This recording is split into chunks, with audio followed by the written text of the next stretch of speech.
நாளாக புறதேசத்துக்கு போயிருந்தான். கனிகளில் தன் பாகத்தை கொடுத்து அனுப்பும்படி ஒரு ஊழியக்காரனை அனுப்பினான். அந்த தோட்டக்காரர் அந்த ஊழியக்காரனை அடித்து அவனை வெறுமையாக கனி ஏதுமின்றி அனுப்பிவிட்டார்கள். வேறொரு ஊழியனை அனுப்பினான். அவனையும் அவர்கள் அடித்து அவமானப்படுத்தி வெறுமையாக அனுப்பிவிட்டார்கள். மூன்றாம் தரம் ஒரு ஊழியக்காரனை அனுப்பினான். அவனையும் அவர்கள் காயப்படுத்தி துரத்தி விட்டார்கள். அப்பொழுது திராட்சை தோட்டத்தின் எஜமான், நான் என்ன செய்யலாம்? எனக்கு பிரியமான குமாரனை அனுப்புவேன், அவனையாகிலும் கண்டு அஞ்சுவார்கள். தோட்டக்காரர் அவனை கண்டபோது, இதோ சுதந்திரவாளி, சுதந்திரம் நம்முடையதாயிருக்கும்படி இவனை கொல்லுவோம் வாருங்கள் என்று சொல்லிக் கொண்டார்கள். பின்பு திராட்சை தோட்டத்திற்கு வெளியே தள்ளி அவனை கொன்றார்கள்.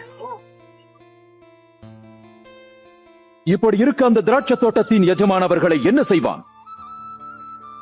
அந்த தோட்டக்காரரை கொன்று திராட்சை தோட்டத்தை மற்றவனுக்கு கொடுப்பான் அல்லவா? வீடு கட்டுகிறவர்கள் வேண்டாம் என்று தள்ளின கல்லே மூளைக்கு தலைக்கல்லாயிற்று, அதுவே முக்கிய கல்லுமாயிற்று.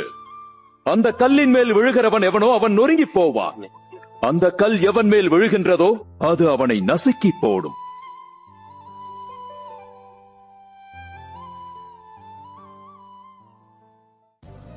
என்ன பின்பற்றுங்க, இன்னும் நிறைய பார்ப்பீங்க.